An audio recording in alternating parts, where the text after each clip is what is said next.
Hello and welcome to my top 10 coffees of 2011. Needed a snappier title than that, I think. Basically, so what I'm going to do is go through what have been my favourite coffees of 2011. There's a few rules. I've changed it from last year, so there's a lot of coffees. I think, for instance, Bolivia. I think, for instance, El Salvador, Nicaragua. I could probably fill the top 10 up with those because we really have done some great coffees from there this year. And I didn't want it to be all the same. I wanted it to challenge me a little bit. So what I've done is a top 10 coffees of 2011, but I can only choose in the top 10 a country once. So I can't, for instance, have Loaiza at number 2 and Machacamarca at number 5 because they're both from Bolivia. So I have to choose one from a country, which has made it tougher, but also made it more fun because it's put a couple of coffees in there I really think should be in the top 10 because they have been exceptional coffees. But yeah, so anyway, let's get into there. So before I talk about what is in the top 10, I'd like to talk about what I've missed out. And kind of ones I've missed out are, I haven't put any blends in. The reason I haven't put any blends in, I don't think it's really about blends, this top 10. It's about individual coffees from individual places. So I've focused very much on single origin coffees. No Indonesians. And I think we've done really well at Indonesia this year. Anybody who's tried our Colossi and anybody who's tried the Gayon Mountains double pick, will see that we have really done an ace job there. And it's just, you know, it doesn't make it in there. So yeah, no Sumatran, no Honduras. The Santa Marta I loved and probably would be in there if we'd had more of it, but we didn't have a lot of it, and so I haven't really played with it as much as I would like. Anyway, oh, that was the other shock one that kind of surprised me a lot, was when I kind of sat down to do it, was Kenya. Turn the volume off on that. No Kenyas, and I love Kenya. And I don't know whether it's I'm beginning to appreciate other things more, because I truly believe the Kenyas we've had this year have been the best we've ever had. All four of them, distinctly different, distinctly challenging and interesting, and more provenance than we've ever been able to find on our Kenyas before.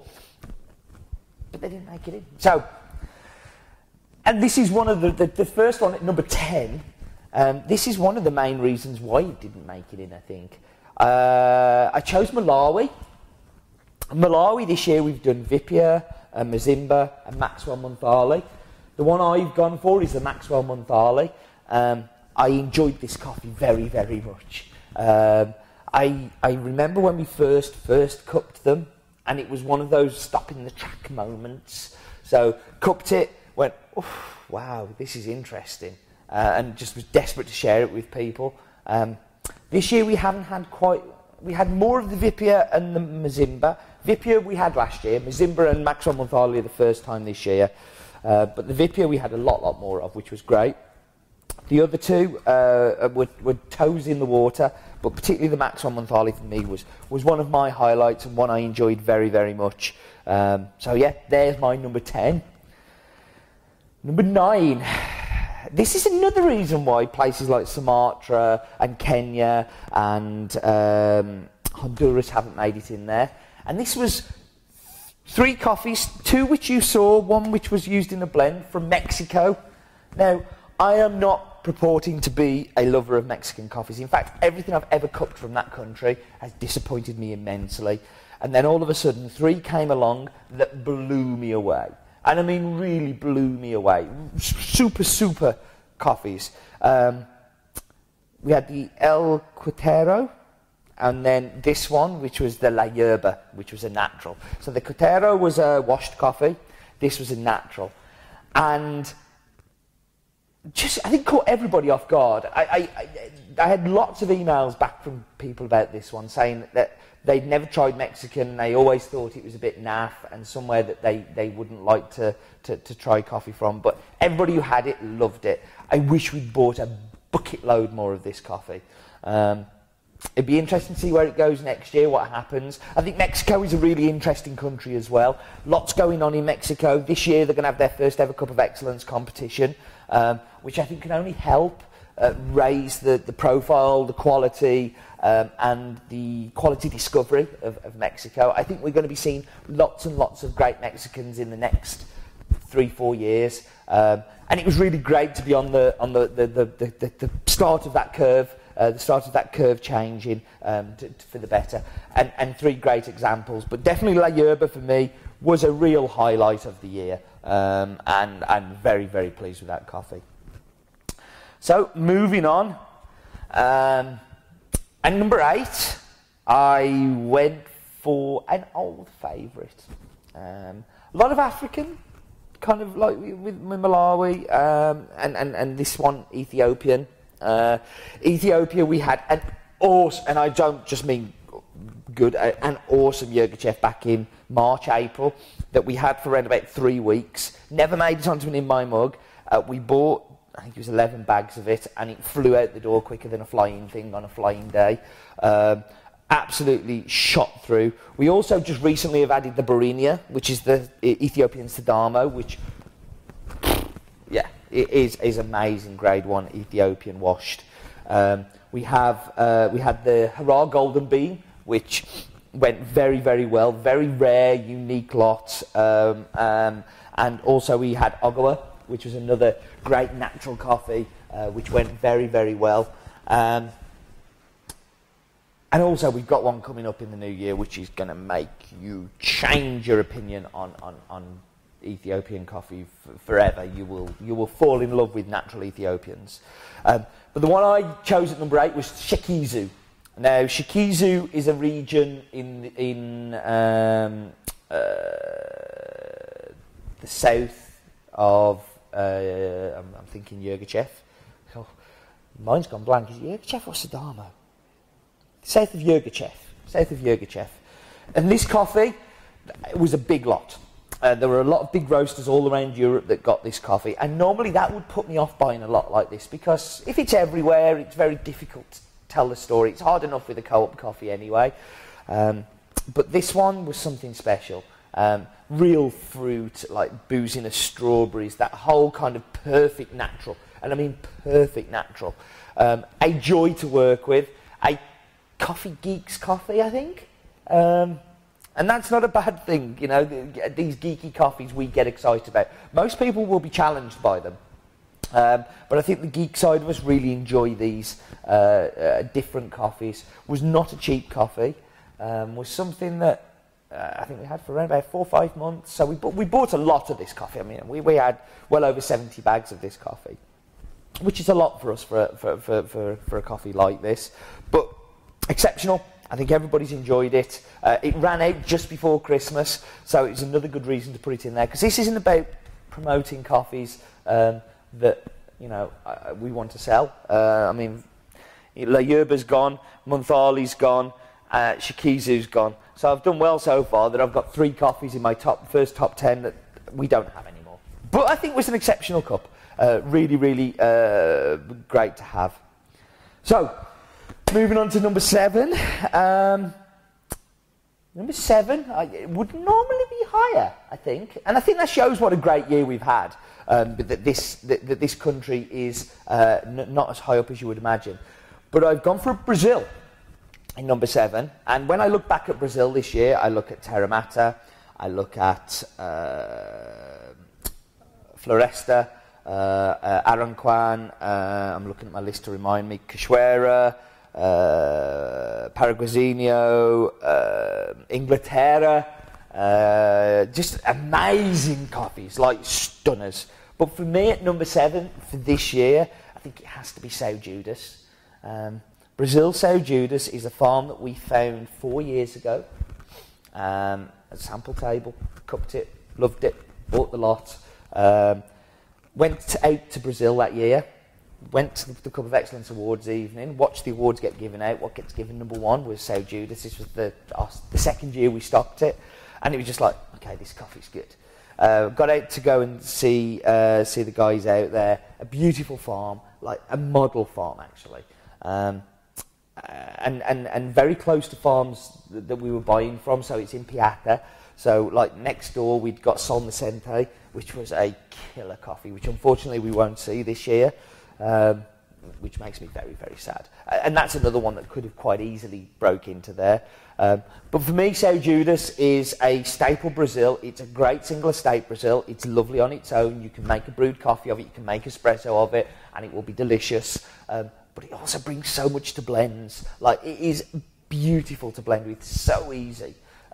It gives you instant sweetness, instant like body presence, mouthfeel, and then you just build things on top of it. A great, great coffee. Very much hoping we can get that again this year. Another coffee that we don't have. So far, 4 coffees, not one that we have in stock. How good am I? But I have one now at number 6. One that is in stock, one that we bought for a very long time now. It's from Guatemala. And Guatemala is somewhere that I vowed for 2012 I want to do better at. I don't think we have this coffee, and we have some others around it. So we've got like Tecumberru and the El Polo lots from Tecumberru. But they're big farms, and a few roasters have those ones. And San Julian, which was the Cup of Excellence one we had, which was amazing. But again, we can't get the year after. I've never managed to build a stronger relationship than I have with El Bosque, which is number 6, by the way. But I've never managed to do it with anybody else. It's really weird. I don't understand why, and I would like to do it much, much better. But El Bosque is a farm in Amatitlán. It's a very big farm, like lots of the farms in Guatemala. They produce a Bourbon Caturra mix, which they pick, because it's all the plants are mixing together. But they have one part of the farm, which is around about 50 bags, which is just Bourbon. And we are the only people in the world to have this coffee that is just the Bourbon. And they also do us a special lot, which is the yellow Bourbon every year, where they give us 60 kilos of the yellow Bourbon they hand pick, and just do it specially for me, which is very, very kind of them. But yeah, El Bosque is been around now for 5-6 years with us. Was used in a World Barista Championship finals. Stephen Morrissey used it in 2008 in Copenhagen. Just a great coffee with a great pedigree, and very, very proud to offer it. So number 6 is El Bosque.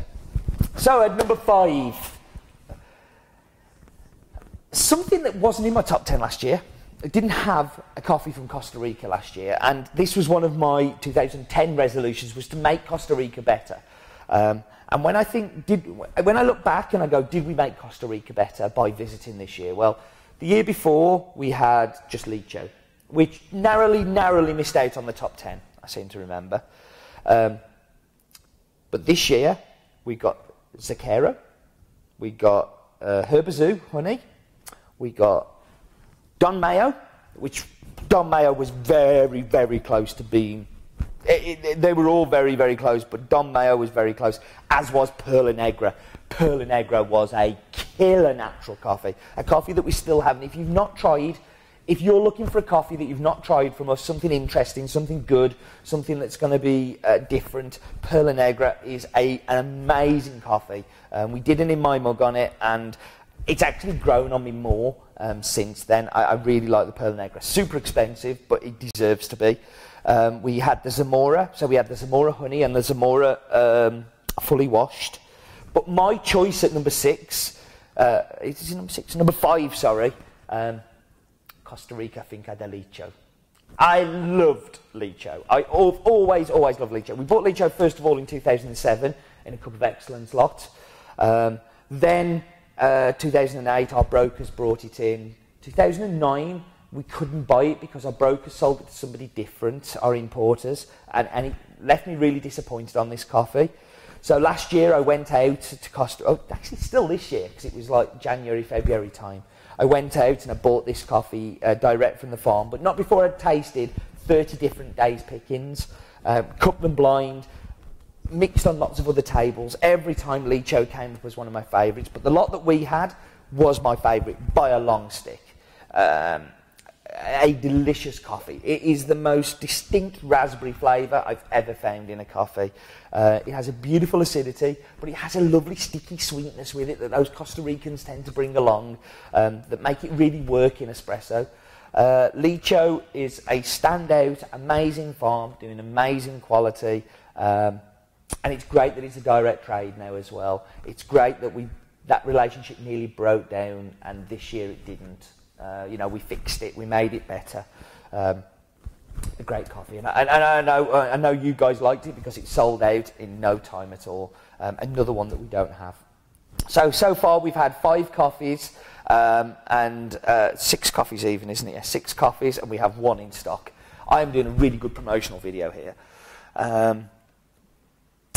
Oh yes, number 4 again. And remember the conversation I had with myself last year, and there were, I did do I'm going to do a blog post on this, but the things I wanted to make better, what things I wanted to do better this year, and there were lots of places, but Costa Rica was one of them. Africa in general was one of them, and I think the fact that we have 2 Africans in the top 10, and I don't think we did last year, shows we've done those better. But yeah, this one was Colombia, and Colombia has been. It's a challenging place for a small roaster like me to buy from. Problem with Colombia is that you have the federation. There aren't your normal places to go to get the help. So like, for instance, in Costa Rica, I went to Exclusive Coffees, which are an exporters. They really helped us. I went in Bolivia, I went to our exporters in Bolivia, and they really helped us. And in Colombia, I just went, hello. So all of our coffees last year were bought through brokers for Colombia. But because I went out there again this year, and people say to me like about going on the trips. I go on trips all around the world all the time, and people say, "Oh, it must be lovely," and it is. It's great.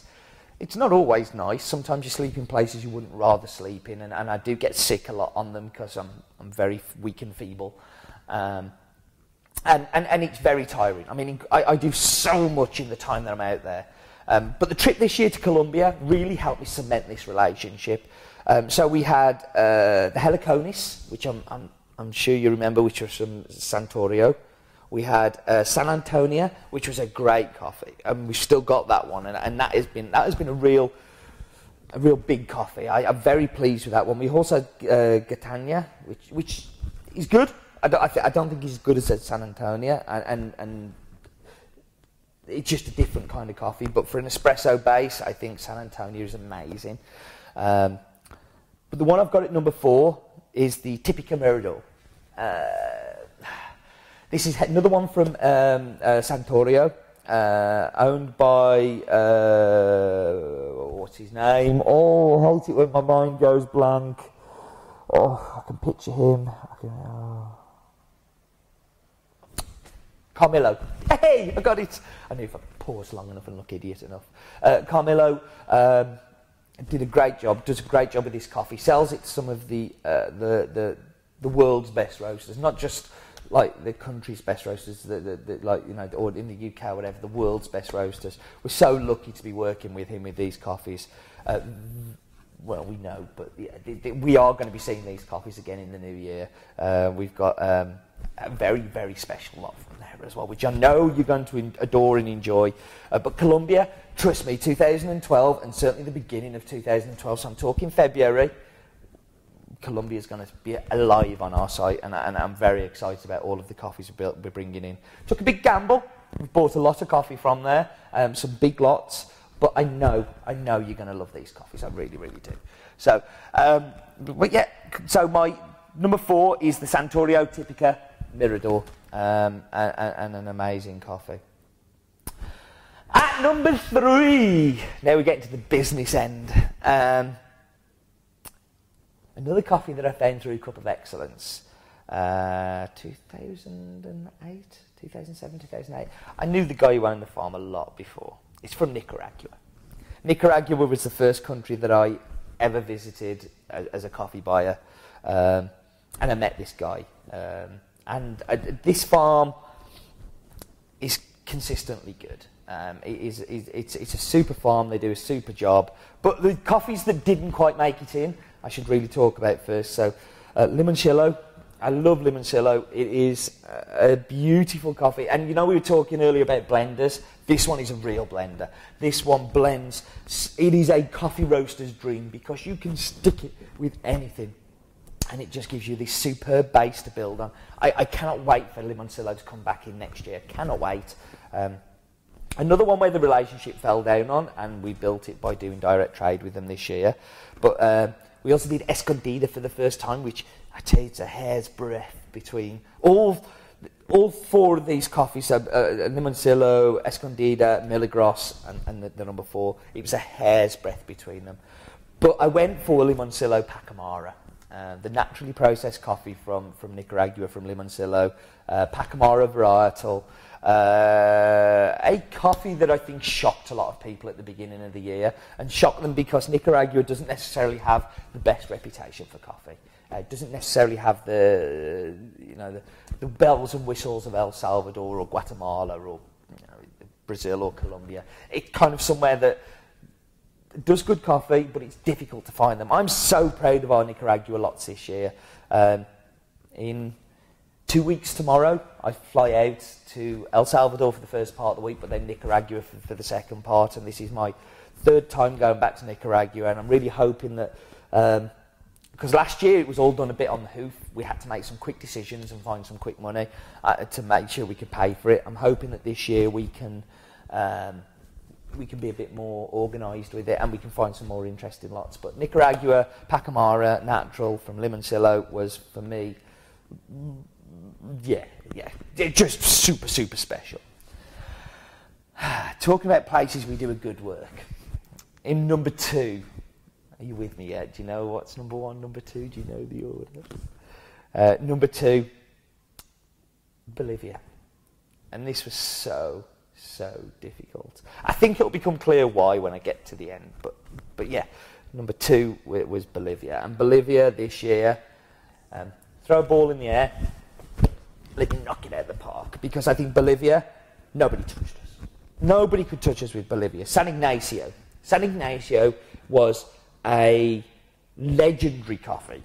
Like, caught everybody by surprise, was a great price, was a great coffee, didn't look particularly pretty as a green, but tasted amazing. But that one didn't make it to number 2. Loaiza. I bought that lot, and I remember I didn't sleep for about 3 nights because it was so big.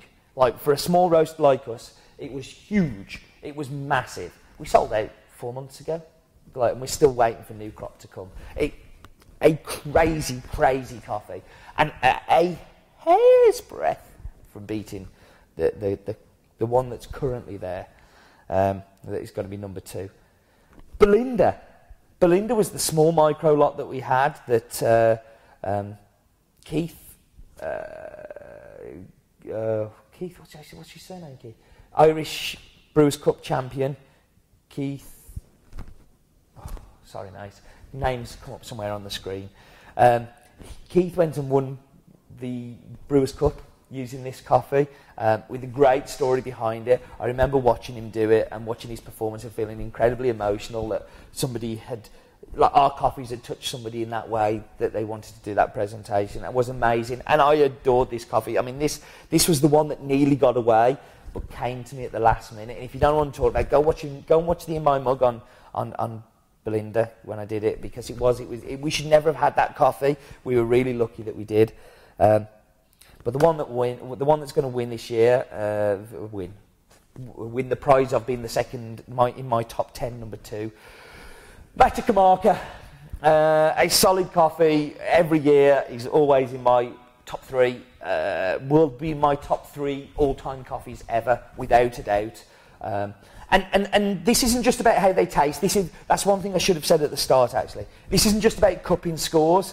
This is about the relationship I have with the coffee, the relationship I have with the producer, the way that it tasted, the way that it's defined has been. So it's not just about one element. There's lots of elements here when I'm talking about this coffee. So, but yeah, Cajamarca, going to visit the family 18 months ago and spending the time on the farm, and just the reaction to people. I don't know anybody that doesn't love this coffee. Like, it is just such a crowd pleaser. It's that popular guy at the party who you want to be. I just love this coffee because everybody likes it. Everybody thinks it's great. And defining for us as a company, God, is it ever? You know, it really does define us as a company. So, number 2. Number 1. I'm sure you know what number 1 is. El Salvador. El Salvador, again, I don't think it's any surprise that number 1 I visited this year. Number 2 I visited twice in the past 3 years. Nicaragua I'm visiting again this year, but it'd be my 3rd time. Costa Rica I went to this year. Colombia I went to this year. These are all farms that we've built very strong relationships. So when I think about El Salvador this year, I think of San Jose Red. Whoa, what a coffee. If you haven't tried that coffee yet, you should really go try that coffee. San Jose Red is a stunner. Elefante, like the tiniest bag in the world, 60 bag lot. And I can't believe how few people have tried Elefante. You must try it. We also had the orange bourbon from orange and yellow bourbon from San Jose, another stunner. Alaska, Los Brumas, Argentina's. Wow, Argentina wash this year is killer, like proper killer. El Retiro, Nicholas Mountain, San Juan, San Rafael, La Fani. Like this year, it almost felt like I was just doing El Salvador's and in my mug for like 3 months. We had so many amazing El Salvador's. And to choose from them actually wasn't that difficult because, yes, I love all of those coffees, but La Lujon this year for me is got to be the highlight. We agreed the deal in January, February, that we were going to buy all of the La Lujon from the farm, bar a little bit that goes to Viva Espresso in El Salvador, which I'll get to. And then I got asked to roast some for the El Salvador Barista Champion when I went across, and he won with using that. And then he went to the World Championships and asked us if we'd roast for the World Championships from as well, and of course I was incredibly honoured. And he went and won the World Barista Championship using La Lujon, which some people said, yeah, you know, it was by the time it got to WBC, it was past crop. But this coffee is so amazing, and he's picked so late that it's stunning anyway. We have a lot of this coffee. I mean, a lot of this coffee. But I'm really pleased that we have lots of it because it's a coffee that I just love working with. I love drinking myself. If I don't sell it, I'll drink it all myself. It's that delicious. It is the most complex acidity. Fruit salad sweets is the descriptor I use for it. And it is. It's a stunner. Tie that with the relationship we have with Ernesto. So I'm going out to El Salvador 2 weeks tomorrow, and Ernesto I'm going to be stopping at his house for 2 days with his mother-in-law and his wife and his kids, and he's going to drive me around the farms, and we're going to spend a couple of days chatting with each other and having a really good time. And we talk on email all of the time. He's a darling. He is one of the nicest men in coffee, and we are so lucky to buy from not just that farm, but Alaska and Los Brumas as well. And I just see our relationship getting stronger and stronger.